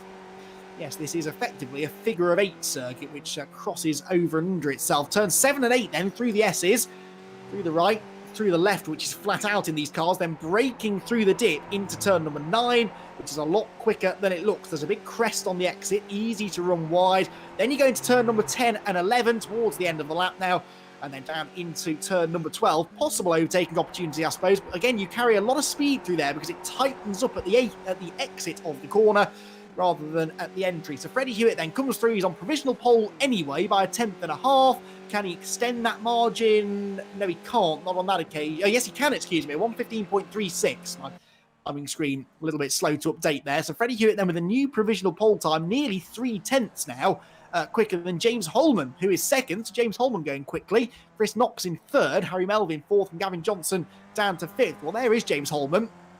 It would be nice to see him get a good result, really, out of this final race, because arguably he could have been mixing it at the front in the previous two races as well, as Ian Crosby moves into second place on the grid. Ian Crosby then moves on to the front row, just 4/100ths of a second quicker than James Holman. He has seen the checkered flag now, which is why he's slowing down at the end of the session. And Dan Blake, just behind, also has just slowed down because he's seen the flag in fifth position. Gavin Johnson is sideways out of the final corner. He's been dropped to seventh with some of these late improvements, and he's not going to improve himself at the end there, so he stays in seventh position, just behind Harry Melvin in sixth, but just ahead of Steve Hefford in eighth position. So Chris Knox then, for the first time this evening, does not look all that competitive, does he? Because he's only fourth quickest at the moment, with Freddie Hewitt, his sparring partner throughout the first two races, on pole position. This is Chris Kidman, who I don't think we've seen much of tonight. Chris Kidman in 15th place. He's the slowest of the drivers to have set a time at the moment, but there are 5 drivers who haven't set a legitimate time, as Chris Kidman improves from 15th to 13th. But Kevin McGlone, Kyle Power, Cesare Rizzo, Alex Hall and Alan Toon all failing to set a time. So they're going to be at the back of the grid. Power and Rizzo actually completed that session in the pit lane, but they did all get out on track, although Carl Power only did one lap, I believe. So that is a little bit mystifying. Not sure what happened to him. But anyway, it will mean that they aren't able to challenge, obviously, for strong grid position. It's going to be Freddie Hewitt, though, who does have a strong grid position, and he will be on pole position then. He's been qualifying a little bit better than Chris Knox has so far tonight, but this is certainly the biggest gulf that we've had between the two of them, really, with James Holman and Ian Crosby in particular there, surprisingly getting in amongst them. Right, let's have a look at the grid then, shall we? Because it is almost time to go racing. It's Freddie Hewitt on the pole position. There he is with James Holman for company on row 1. Ian Crosby and Chris Knox, double winner so far tonight on row 2, ahead of Dan Blake, who's just looking for a top 5 finish, really, and Harry Melvin alongside him on row 3. Then it's Gavin Johnson and Steve Hefford, row 4. Row 5 for Carl Jacquelette and David Ward, with Ian Court and Michael Seal on the 6th row. Chris Kidman and Sam Holman are on row 7. Phil Reagan and Kyle Power on row 8, as we now move into those that didn't qualify. Cesare Rizzo, Alex Hall, Kevin McGlone and Alan Toon all hopefully will take the start, even though they didn't manage to complete a legal lap. Here we go then, the final 20-minute race of the night, about to burst into life with Freddie Hewitt on the pole position, James Holman alongside him, Ian Crosby is there third, and Chris Knox, the double winner. Can he make it a hat-trick from 4th on the grid? Well, he started on the 2nd row in the previous race at Alton Park and got to the front before they were halfway around the first lap. This place, though, is going to be a little bit harder to overtake at and a lot easier, I would say, to get tangled up with people at. Very easy to lock wheels through some of these tight and technical sections of the Oran Park circuit. So 1.62 miles, 12 turns, 20 minutes and 20 cars on the grid, all hoping to round out 2020 in style. If ever there was a year that you wanted to try and end with a smile on your face, it would be this one. And whilst winning this race would be a fairly small consolation for everything we've had to deal with in 2020, there are certainly worse ways to round the season out then. Waiting for just one more driver to arrive. Ian Court, I think, a bit late to the party. But once he's here, he will be able to get the race going. Might be that he's disconnected, possibly, but we'll see if he makes it in time. Hopefully he does, due to start 11th place. The red lights are going on then, so we might be starting without him. We will not be starting, though, without Freddie Hewitt and James Holman. They are your front row of the grid as the final race of 2020 for the PDC Racing League gets underway. James Holman is away well, look, from the inside of row number 1. He might be able to challenge Freddie Hewitt into turn number 1. Hewitt pulls to the inside to defend. Holman goes to the outside, but that's really not the best start for Freddie Hewitt. He's going to have his work cut out to hold on to the advantage through turns 1 and 2. He's got the right line, though. That is the left line, the inside line through turns 1 and 2. And Chris Knox is already into third, ahead of Ian Crosby. Tries to get second. There's a car off in the background, though, sliding almost back into the road. That was Chris Kidman in the number 21 car, who thankfully got the car stopped before it came back into the middle of the pack, but there has been contact further back, and that, I'm afraid, is Michael Seal and Cesare Rizzo. And look, Ian Court has been delayed in all of that as well, so 3 quick drivers all in strife early on, and Rizzo, I think, is probably going to be out of the race. He's off the road with a lot of front-end damage. Right then, waiting for the to see what happens at the front of the field. Rizzo then dives for the pit lane, but Freddie Hewitt is your race leader. Holman is second. Chris Knox has not yet found a way past him in third position. And then it's Ian Crosby in fourth, heading up towards turns 10 and 11 for the first time. Over the hill into turn number 12. And, well, can Freddie Hewitt get away? That's what Chris Knox doesn't want to happen. He knows that James Holman is pretty quick, so in theory, if they work together, they should be able to stay with Freddie. But if that's not happening, Knox might be forced into attacking for second place so that he can go after the race leader himself. Hewitt then leads the opening lap by 0.6 of a second. That gap is coming down, though, as they now start to get a bit of a slipstream down the pit straight into turn number 1. James Holman second, but for how much longer? Is Chris Knox going to try and get up the inside? No, doesn't make a move into turn 2. Ian Crosby likewise in fourth, and everyone, please do put your hands together for Dan Blake, who has successfully got round the first lap without going off this time. He's in 5th position, not quite with the leaders, but Dan, who we know reasonably well here at Year One Racing, which is why we can take the mickey out of him a little bit. But Dan, who is the reigning champion, let's not forget, has had a bit of a night to forget so far. Let's hope he can round things out with a good result. It would be great to see Dan and his teammate Carl Jacquelette actually in the mix for the race win. There he is, look, 5th position with Harry Melvin just behind him in 6th. And Steve Hefford in 7th. Back to the leaders. These leading 4 do have that little bit of a gap over Dan Blake. They're about 1.5 seconds ahead of the number 1 car. Dan will need to try and get onto their tail as quickly as possible, though, before they do fully escape up the road. Oh, and that was, oh dear, Ian Crosby caught me unawares then, and he very nearly caught Chris Knox unawares with a big lunge up the inside into the last corner. Dan Blake is under pressure in the background from Harry Melvin. That's not quite what Dan Blake's script looked like. Dan, is he going to hang on? Yes, gets over to the racing line, hangs onto the place, but you can see that Melvin's got that slipstream, and again, he's going to go to the inside. Now, Dan might be better letting him go here so that they can then work together.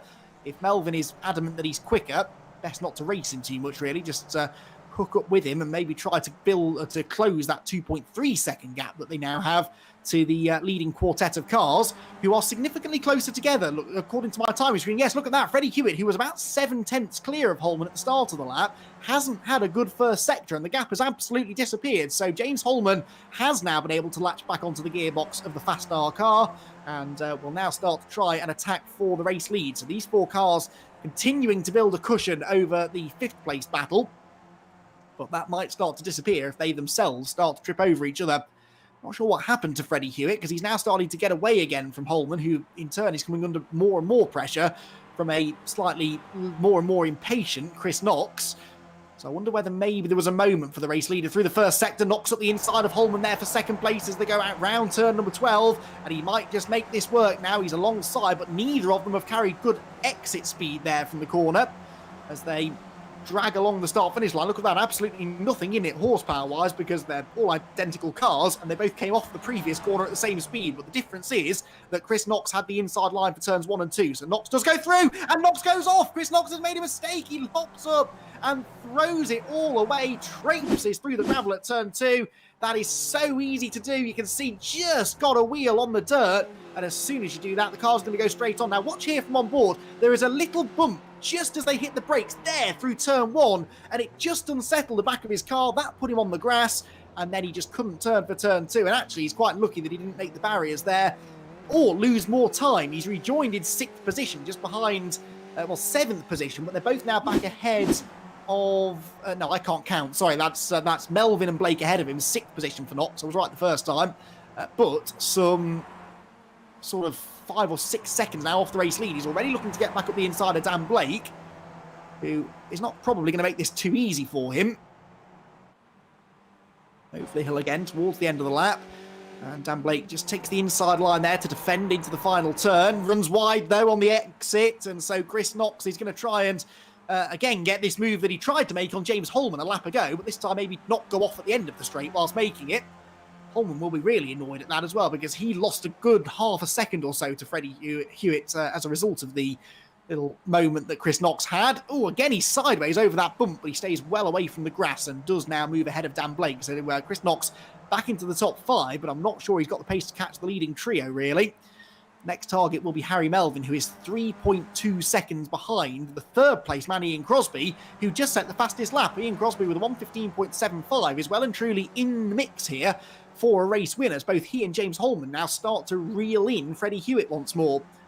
So an interesting dynamic at the head of the field, as just a little bit further back, Chris Knox tries to continue his recovery through the field, as the Triple Eight car that has won both races so far tonight, first time really, finds itself with some real overtaking to do. Right, here are Holman and Crosby, second and third respectively. 3/4 of a second they are behind Hewitt, but that was coming down. It was down to about half a second again through the middle part of the lap. I don't think Hewitt is especially strong through sector 1, and that means they're just close enough coming onto this long drag down past the pits to get a bit of a slipstream. Despite Freddie Hewitt's best attempts to weave around and break the slipstream, Holman sets the fastest lap, 1:15.62, about a tenth and a half quicker than Freddie Hewitt in front of him. The gap is down to half a second. In fact, it's down to 4/10 of a second as James Holman absolutely sends it into turn 2. Real commitment there through the first couple of corners. Riding on board with Crosby. Let's try and see where they are gaining on Hewitt. Well, certainly through turns 1 and 2. Through turn 3, it's a slightly tighter line taken by Holman, but then he doesn't lose that speed on the exit either. So it is in this first half a lap, I think, where Holman and Crosby are a bit faster than Hewitt. And then maybe through the middle sector, just here, look, is where Hewitt seems to be able to get away again through some of the high-speed corners where maybe it's a little bit harder to follow in the dirty air. Holman there getting a bit sideways, and that might give Crosby half a chance up the inside. I think it will do. No, he backs out of it. working with Sam Holman for now, just trying to... if they start battling now, that will definitely allow Hewitt to get away. So I think Crosby's just trying to ensure that they don't delay each other. If he starts... Oh, never mind. He goes up the inside of Holman. What do I know? Up the inside he goes, tries to take second place away, and I think he will do so successfully. But look, that lost them a good 0.4 of a second, running side by side through the last corner. So if I were Ian Crosby, I might not have done that. But there is a reason I'm a commentator, not a racing driver, I suppose. And Ian Crosby, well, actually, yes, it will work. Holman lets him go as they get into turn 1, because the last thing they wanted to do... Oh, I don't believe it! Ian Crosby's done almost exactly what Chris Knox did. Gets past James Holman into turn 1, and then Holman throws out the spikes, and off goes Crosby as well. So that is not a good corner to be overtaking James Holman into, is it? Two people have tried it, and they've both gone straight off the road. That was a little bit different, though, because Crosby, he didn't get on the grass, did he? He just locked the rear brakes. And, yeah, Graham Sesford in my ear is suggesting that might have been that the brake bias is set too far to the rear. And I suspect he might be right, because the way the rear of the car snapped around under braking is not the way that that it should have done. Because of the fact that a lot of the corners on this track do not have much camber, you have to set the brake bias a bit further back. Otherwise, the car won't turn in properly to some of these sort of medium-speed corners, because there's no camber to assist the car on the way into the corner. The further back you wind the bias, the more oversteery the car is on entry. So I suppose that's why he's got it set that far back, but it does make it a bit twitchy sometimes. Speaking of twitchy, Kyle Power there was very twitchy over the curve through turns 10 and 11 as he dives up the inside of Carl Jacquelet. That puts him in 6th position, and David Ward is trying to follow him through as well. David Ward started at the back of the top 10. I don't know why, just didn't have a good qualifying effort this time. Jacquelet coming back now at Kyle Power as they go across the start-finish line. Again, into turn number 1. See the way the rear of the car's twitching around there as they try desperately to get the front of the car hooked up to the apex at turn 2. Jacquelet did so successfully, moves himself ahead then, as we're already 9.5 minutes into this race. There's Alan Toon, who is last of the cars running at the moment. You can see he's got some damage to the nose of the car, unfortunately, but as a result of Chris Kidman and Cesare Rizzo both being out of the race, or at least Rizzo is. Kidman, I think, has been in the pit lane for repairs and is 4 laps down. Alan Toon in 18th position is last in the race, 4.5 seconds or so behind Ian Court, and losing time as well. So that damage not really helping Alan Toon here, but he's having fun. Good to have him on board here for this one-night winter special. A grid of 20 cars this time of year is pretty impressive, actually. Most people have better things to do than sit in their spare room driving around in circles, but such is the support for this series. We've continued to have good grids every time we've come back for more racing. Now, Kevin McGlone has just had a moment, I think, racing with Gavin Johnson here. They go over the bridge, and he doesn't bother turning right, and off he goes. I'm not quite sure where Kevin McGlone was going, but where he ended up in the end was pointing the wrong way with a face full of high-speed traffic coming towards him. But yeah, that was a little bit of a mistake there. Not an unforced error exactly, because Gavin Johnson was certainly applying the pressure, but that puts Johnson now into 12th position, having qualified inside the top 10. So Johnson definitely lost out at the start of the race. Reagan actually is one of the only drivers still running in the position in which they started. 15th place for Phil Reagan at the moment, which is where he qualified. He gained a few from those ahead of him going off, but he's lost a couple as well to people like Alex Hall and Sam Holman. So Phil Reagan with damage to the rear of his car. There is Alex Hall. In the next car along in 14th position is Alex, who's had some decent pace. Certainly in the previous race he looked pretty quick, but perhaps not really able to show his best speed here at Oran Park. There's Michael Seal, 13th for him. Just ahead of them, we've had some change there. I think Ian Crosby just got himself ahead of Carl Jacquelet as Gavin Johnson slides his way through turn number 9. At the front of the field, by the way, this race is in no way over, because Freddie Hewitt is now, he had about a 1.6 second lead over James Holman at one point. It's now under a second, and they're both being caught by Chris Knox, who's just taken the fastest lap of the race, 1:15.3, pretty much matched by Holman, but they're both about 3 or 4 tenths quicker than Freddie Hewitt. So there is Freddie, and there, look, is James Holman. Look at the way that he's really closed in recent laps. So is this Hewitt maybe running into some tyre issues? I don't think he's made any mistakes, because it's not been... It wasn't a big chunk of time that Holman took out of him all of a sudden. It was a kind of gradual... closure over the last lap or so. He's just inched further and further onto the tail of Freddie, who will probably have been thinking that when he saw Chris Knox going off in his mirrors early on, he'll probably have been thinking that this race was his for the taking, and now James Holman is there to try and steal it from him. Into the last corner, it takes some real discipline to turn in so late there because it's such a late apex as it tightens up at the exit of the corner. Because it's an uphill corner, you can actually carry a lot of speed into that turn. Chris Knox in third then. Now Ian Crosby was third, was he not? And he's just headed for the pit lane. So something has happened to Ian Crosby. I know not what, but Crosby has had... Oh, sorry, I beg your pardon. He had that off at turn 1, but that didn't do any damage. So he must have had another off somewhere, which has taken him to the pit lane for repairs. So Crosby, unfortunately, no longer a factor. Sam Holman most definitely is. Now here, I believe we might see a replay of what happened to Ian Crosby, although I'm not seeing it myself, I must admit. But Ian Crosby, I think, has had another drama and done...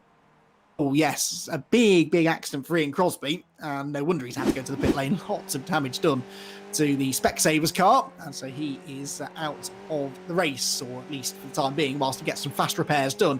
Right, James Holman just did another fastest lap, a 1:15.1. Freddie Hewitt did a personal best, actually. So he did sort of react there to Holman's impressive pace by setting a lap time that was as quick as Holman's previous fastest lap. But then James found another 10th and a half out of somewhere. And he has now closed back in again, on board with James in the Martini liveried Skip Barber Formula 2000. As he goes across the start-finish line, we are exactly 14 minutes into this race, so we have 6 minutes to go on the 12th lap now of the race. And it's this time Chris Knox that sets the fastest lap, and he's the first driver into the 1:14s as Holman is very late on the brakes into turn 2. Knox with a 1:14.86. That's a good 4/10 quicker than Hewitt went. 2.6 seconds behind these two. He needs Hewitt and Holman to really start delaying each other, I think, but I do suspect that might happen shortly because Holman, having caught Hewitt, isn't going to want to sit here for too long. Lots of understeer there as they went through that tight right-hander just before the bridge. Just before they go over the bridge. All quite easy to get lost through that sequence because you've got 4 right-handers in succession and you go under the bridge and then over it and it all looks quite similar. So there go the leading two then. Holman with that understeery moment has lost some ground now, but look at Chris Knox. There he is, look. And he's bringing Harry Melvin with him, actually. It is not beyond the realms of possibility that we could have a 4-car fight here into the final few minutes of the race. We're into the final quarter now. If anyone's going to beat Hewitt, they're going to have to get a move on, but this looks like being another really good lap for Chris Knox. Let's see the lap times then. Hewitt goes across the line and does, as we cut back to Steve Hefford, racing without a rear wing, but racing hard anyway with David Ward and Kyle Power. And they will continue to battle along the start-finish line. And just quickly back to the lap times of the leaders. Hewitt does a 15.2, Holman 15.6, Knox a 14.7 though. So Chris Knox and Harry Melvin, in fact, both quicker than the race leaders as Hefford is sideways. Well, I'm not surprised, really, with the lack of rear downforce he must be experiencing, but that was a brave move to try and make on the inside of David Ward. It's not really worked. He's got his nose in front of David, but he's on the outside line now for turn 3, and Ward, with all of his wings intact, should be able to brake a bit later, which he does, and goes back ahead. So David Ward reclaims 7th place. Kyle Power up 10 positions, by the way, from 16th on the grid. He is 6th now in the green car just in front of them. So biggest mover of the race, most definitely, is Kyle Power, with Dan Blake a fairly lonely 5th. He's 4 seconds ahead of these 3, but 5 seconds off the top 4, who are continuing to concertina back together as David Ward throws away that hard fought for... Oh, well, actually, no, he doesn't throw it away.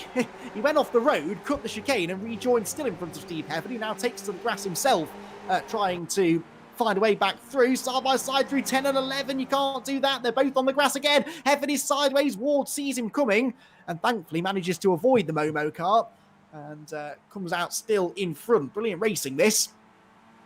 So they come back across the start-finish line. There are the leaders. This time around, it was a 15.2 for Hewitt, a 14.9 for Holman, exactly the same lap time, in fact, as Chris Knox in 3rd, and a 15.0 for Melvin. So for the 2nd lap in a row, 3rd lap in a row, in fact, Freddie Hewitt was the slowest of the top 4 cars, but he's doing enough, isn't he? He's keeping James Holman at arm's length. He's not letting him get close enough to attack him. Crucially, he's not letting him get close enough to get a slipstream down the pit straight. That's the only place, I think, really, where Holman's going to be able to challenge.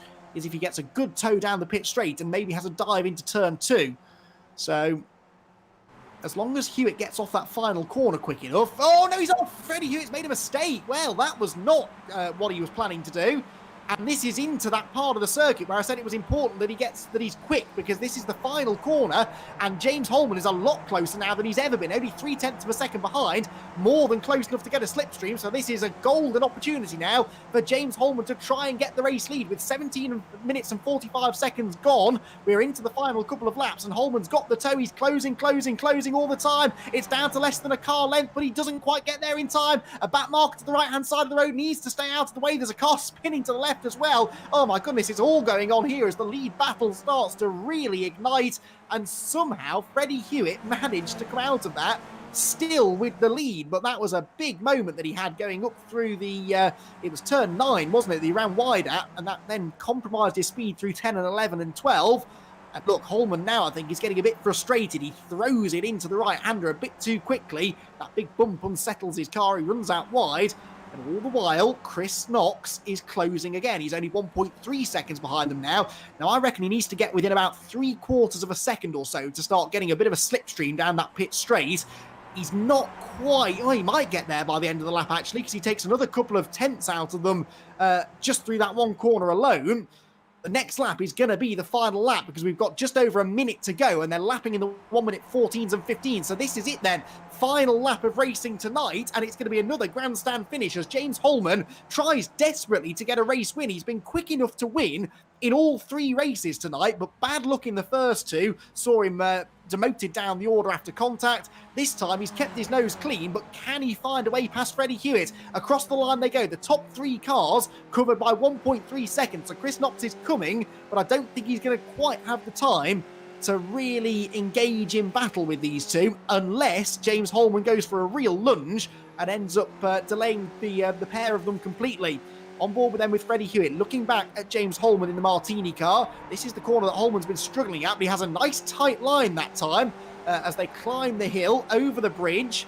All he needs to do is stay close enough, try and force a little error out of Freddie Hewitt. Freddie's only really made one mistake all race, and it very nearly cost him the race lead a few laps ago, so James Holman will be hoping that the same kind of thing happens again. This is the part of the circuit that Freddie made an error at earlier on.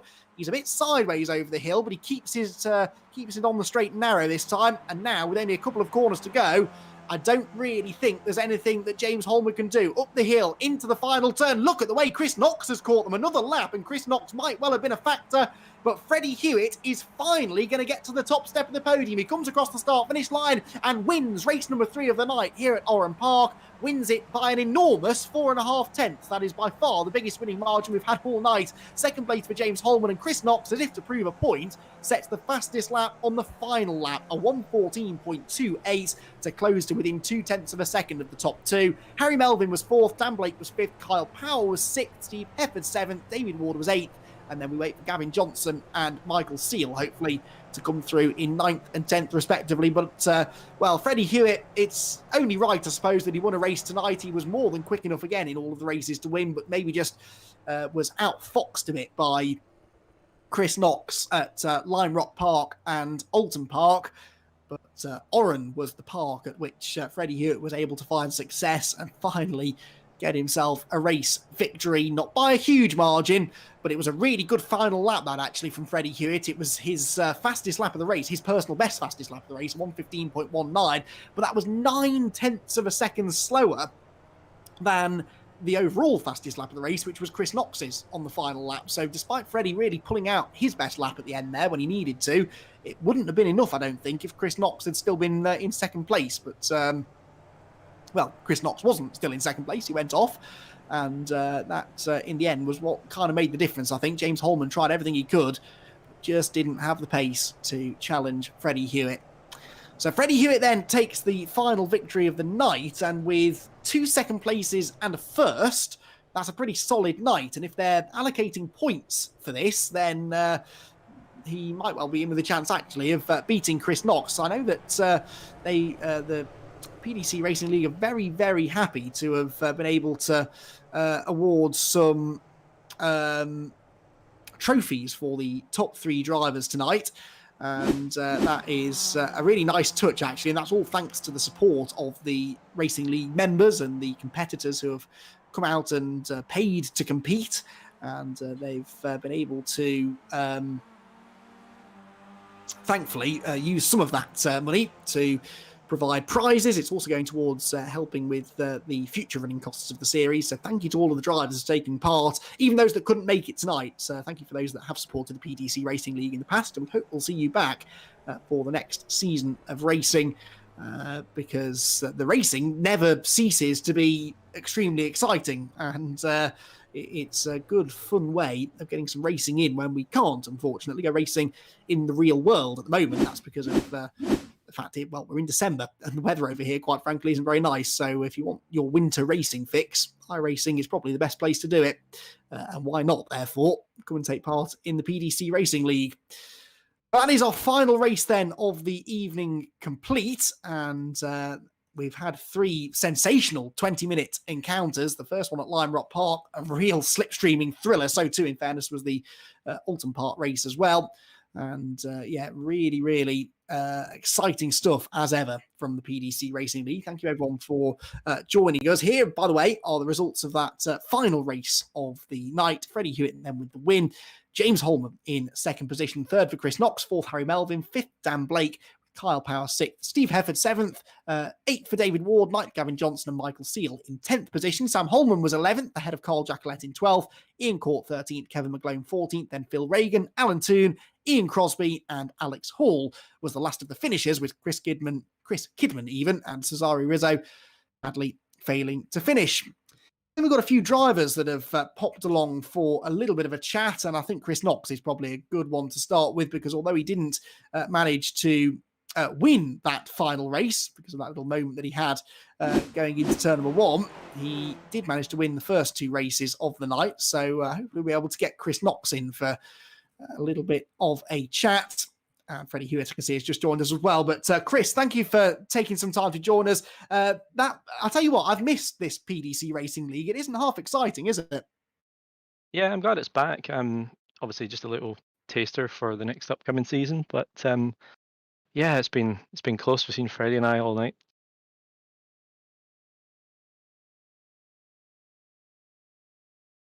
Oh. Sorry, one of us disappeared then, Chris. I'm not sure who it was. I hope you can hear me again. Yeah. Good. Technology will always insist on letting you down at the worst time, won't it? Yeah, some great racing, as you said, between you and Freddie. I mean, those first 2 races especially, so many highlights. That move you made around the outside at Lime Rock to take the win, that was pretty special. I don't even remember it, to be honest. It's been such a blur, the first 2 races. And yeah, it was a silly mistake at turn 1 at Orm Park, which cost me potential of a 1-2 or whatever, but I think I nabbed the fastest lap near the end, which hopefully will help towards the overall for the night. But I think it'll be close. I think Freddie might take it by a couple of points. Yeah, my maths isn't good enough to work it out. I mean, he had 2 seconds and a win, didn't he? But like you say, you stole the fastest lap there, and you were quite a bit quicker as well. I mean, you were a full second pretty much quicker than anyone else in that race. Is Orem Park a track that you've driven more than anyone else, do you think? I did 5 laps before qualifying. my plan was to sit behind Freddie and learn the track in the race and then pounce on him later on, but obviously I didn't know it well enough to know that I can't run. Well, I ran wide on the exit of 1 because I was side by side, and just a costly little mistake. But once I got my head down and started to reel them in, I was really enjoying the flow of the circuit. Yeah, it's a good fun track. It's a shame that we can't see real racing there anymore, but yeah, we can relive some great memories on iRacing, and that was certainly a fantastic comeback there to get back onto the podium, and 2 very, very strong race wins earlier on in the night as well. Well done. Right, thank you. Good to see you guys back as well. Absolutely, thank you. Hopefully we'll be back again in the near future with another season of racing. Chris Knox then with 2 race wins and a podium. We're still waiting for official word on what that means for his overall score, but we know that really it was all about him and one other man, that other man being Freddie Hewitt, who joins us now. Well, Freddie, I was beginning to wonder if you were ever going to win a race tonight. You came so close, just 8/100ths of a second away in both races 1 and 2, and you finally got it done in race 3. Well done. I have never been so much more frustrated in my life. Literally, oh my god. Yeah. Well, me and Chris both times were playing sort of the getaway game, and it worked out all right for him, not necessarily for me, which was a bit annoying. But luckily, we got a bit of luck in that last race and managed to bring it home.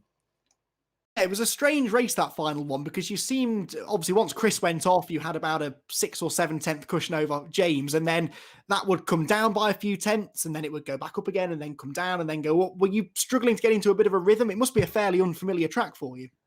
It's very unfamiliar. It's a track the other side of the country, and a track which is 9 years old or something, and never been used, or it's gone now. So I've never, well, hardly ever seen the track before. And I spoke to James after the race, and he said that he'd get close to me, and then he'd drop off when he got near me. And to be fair, it seemed pretty consistent for me, because I looked at my delta 2 laps in a row, my time 2 laps in a row, and it was the exact same lap time. And I was waiting for it to say what my next lap time was, and then I kept looking down and was like, it must be the same lap time, because it's just not changed. So it was pretty consistent. I felt like I was in a good rhythm, just controlling the pace really. Well, it worked. You got that win at long last. You and Chris have put on a brilliant show all night long. Those first 2 races, although they didn't quite work out for you, they were great entertainment for us watching. Where might we see you racing in 2021, do you think? Because I know that we see you racing not only on iRacing, but you do a fair bit of real world racing now as well. Have you got any plans in place yet? We do have plans, but they're still very new plans. So they're not anything really that can be shared. But obviously, I'll be back in on iRacing through the year next year, and enjoying it, and hopefully bringing home some wins. Yes, that's the plan. I'm pretty sure that will happen. And Freddie, for all those of you watching, well worth following you on social media, because he's getting involved in some really exciting stuff at the moment. So, Freddie, thank you for joining us again. Congratulations on finally getting that race win, and we'll see you again soon, I'm sure. Cheers all. See you later. Hewitt then gets the race win in race number 3 with 2 second place finishes earlier on in the night. Right then, should we speak to Dan Blake? Because Dan, I've spoken to Dan Blake a few times, interviewed him after. Sometimes he's very happy when he's won races. Sometimes things don't quite go to plan. And Dan, tonight was one of those nights where nothing quite went to plan, did it? No, the car's changed so much since the last build, and got in it today, and the way you got to sort of warm up the tyres now, it was a really sort of a learning night for me, and I guess you could say it's sort of like a media day in preparation for the season. And before we get underway for the next season of the PDC Racing League, I've had to spend a lot more time in the car and just get used to it, because the characteristics of it have changed completely since last season. That's something, obviously, I'm sort of learning a lot about iRacing this year. It's something that I had no knowledge of even sort of 8 months ago or so. Obviously, there's been some updates recently, haven't they? Were you expecting them to have made such a big difference to the way this car in particular handles? No, in the first 2 races, I had problems with sort of, I think at Lime Rock, I just went too far into corner and the tyres weren't quite sort of hot enough. And at Alton Park, I just got pushed a little bit wide. And with the old sort of build, you could maybe lean on the tyres a bit more, but you're having to wait now a couple more laps to sort of get into the swing of it. And it's something that caught me very much by surprise at Lime Rock. And yeah, it's interesting. I think it's adding an extra dimension to the racing already. And I suppose brings it closer in line to real racing, which is always the idea, isn't it? That's what iRacing strives to do. You know, cold tyres are the bane of most real racing drivers' lives, aren't they?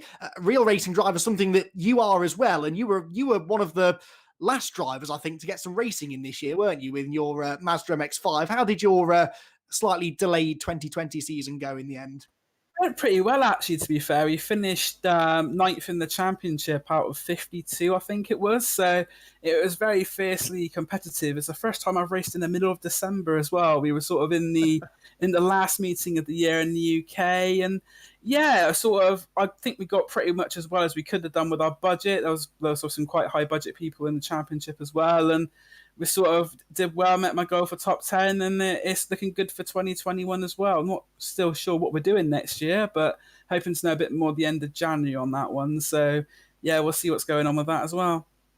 Such an uncertain future, isn't it, really, for everyone? But hopefully you'll be able to get back out there. We love cheering you on and supporting you in both your virtual and your real racing. Thank you for taking the time to join us tonight, and I hope you've enjoyed it, even though the results haven't quite gone your way. Thank you, guys. Yeah, it's a good laugh as well, sort of racing with my friends again, and in these sort of times, it's good to have that little bit of social, and yeah, it's been a good night, so thank you very much.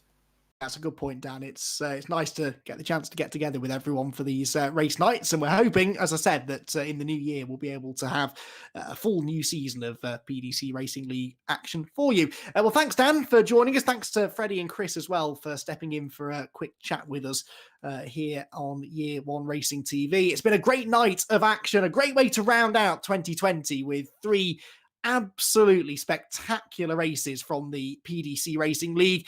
For more news and information on future plans for the league, do follow them on social media.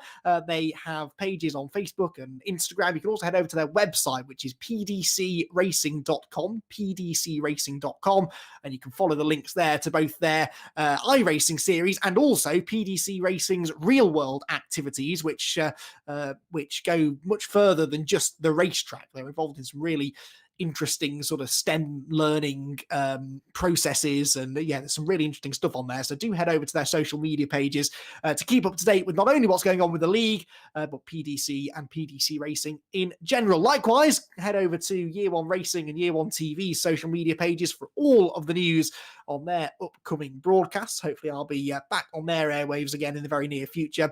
But for now, I think that is just about all we have time for tonight. Thank you so much for joining us.